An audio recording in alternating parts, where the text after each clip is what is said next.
All right, Fabi, what are we doing? What are we doing here?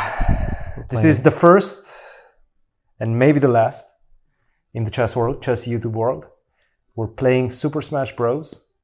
While we're doing a podcast. Have we ever done this before? Are we discussing things? We're actually going to discuss things? We have to discuss things. Okay. That's kind of the whole point. So we're going to have to focus on Super Smash and at the same time discuss very important things that happen in the chess world. Which is nothing has happened. There's been a few things. All right, first, let's get into the game. And then we'll start a conversation. But please remind me exactly how to play this game. Because I don't remember. At the moment, your CPU. Okay. Okay. Let's try to activate your controller. Okay, let's see. Wait. You've joined. Something. Okay, great. Now you. Okay, that's me. Yeah? That's you. So blue is me. Yes. All right, I'm going to go with my college character. And that is Pitt. I'm trying to find Pitt. I'll go random. Where's Pitt? There it is, Pitt. We haven't unlocked all the characters. I haven't played this game much. All right. Last time I played was, I think, with you. I don't think I've played against you. I played against Misha. Misha's very competitive. We're also on a random stage, I think. Okay. Okay. All right. So now the podcast officially starts. What should we first talk about? How about we talk about the big match that just happened and that finished in the victory of Dubov. It's actually difficult to discuss things like this. Dubov defeated Hans in a very close match, 9.5 to 8.5. It looked like it could be a wash after the first day, but big comeback by Hans, and it only ended up in the last round. To be honest, could have been anybody's match. What's your first take on that? I think that Hans. Actually, it's much harder when you talk. I just realized. So I think that Hans kept it pretty close. Yes. Okay. No. Oh my goodness. I mean, so what I felt, I think I even said this during the Title Tuesday, is that it felt like Dubov was in control very much on the first day and for most of the second day, and then I think he got a bit careless. Get out of here. Yep. Do you remember exact games? Well, I mean, I remember the last game very clearly. I remember a few Italian games, which overall it felt like Hans was always getting the advantage in the opening, or almost always with the white pieces. This is so rough. What do you mean?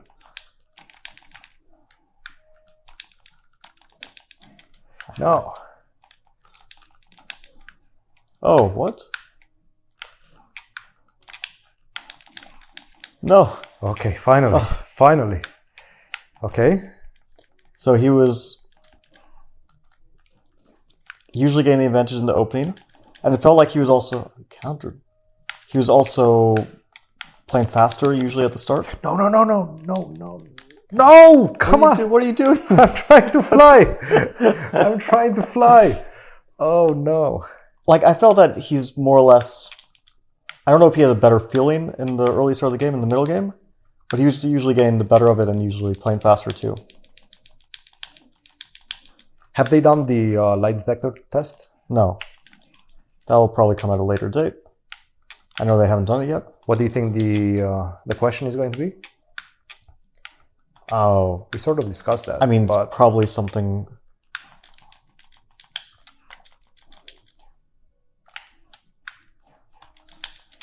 Now, one thing about Dubov is almost for sure right now, and I think we sort of discussed this, he believes that Hans is legit, right? I mean, he I'm sure believes that Hans is quite a strong player. I'm not sure what the match was overall for him to understand Hans as a player, or because he really didn't trust him in general. What? But okay, you're gone. God. But that was good first game. Okay. He anyway, it was a close match. He must feel in general that Hans is quite strong. He still did win the match, of course, so that does count for something. And he probably got a bit careless near the end. I had to press A twice. Mm-hmm. He probably got a bit careless near the end. Maybe could have made it less close. I mean, it came down to the final game and really to like the final seconds. And I have to beat this computer. Mm-hmm. I mean, Hans proved that he's one of the best Blitz players in the world, given that Dubov is obviously an extremely good player as well. And it was very competitive.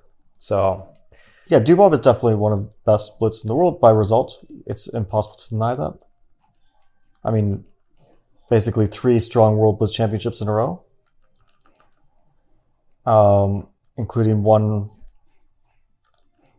I think it's three strong ones in a row. Yeah, for sure. I mean, he should have qualified in top 8 in the last one in New York. Okay, he got screwed on tie breaks because he fell asleep. I guess he missed the game. But besides that, he tied for first by score, and then the year before, he believe got the silver medal, despite forfeiting the game again. And in general, okay, he's like 2795 or so, 2800 in Blitz. He's very good. I would say Hans by results is probably top 15 in Blitz. Not a huge. Do you feel Blitz is Hans's best time control, best format? I'm not sure. I think he believes that it's his best format. Maybe. Like for me, I think classical. He's showing consistent results, and rapid is probably his weakest. And Blitz he does quite well, but it's very limited data, so it's hard to say based on a few tournaments. But by rating, I guess his Blitz should be his highest now. Yeah, so that happened. Okay, I'm going to actually play something I know a little bit about this time. Okay. That's not going to be close. All right. Give me just 1 second. Let me think. So, again, this is a game that I used to play when I was in college. That was 10 years ago.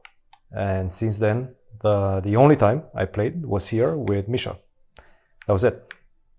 So I don't remember a lot of things. You, on the other hand, you play this like 8 hours a day. No, I don't. People think that you actually I have not played this since the last time you played. Yeah, also with Misha.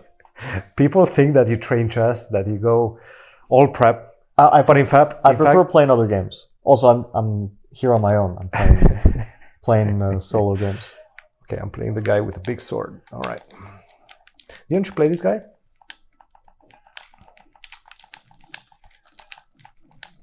Nice. Okay, I like this guy.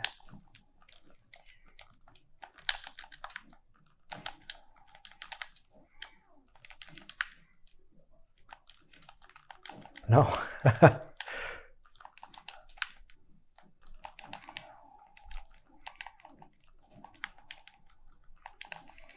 Oh, that was you?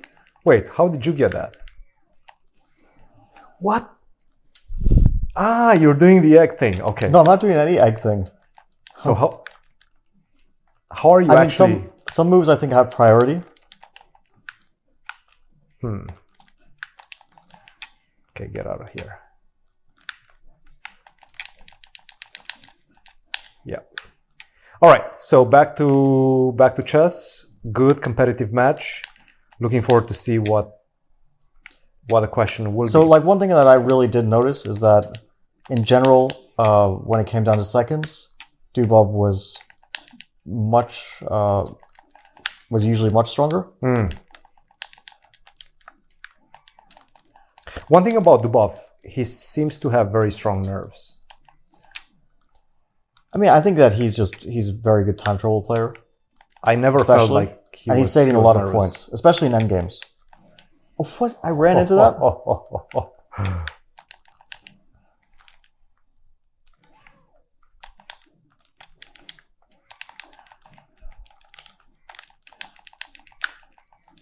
Uh-huh. Yeah. No.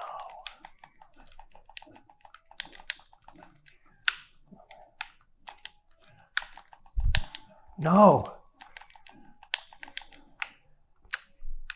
That's actually your most annoying move.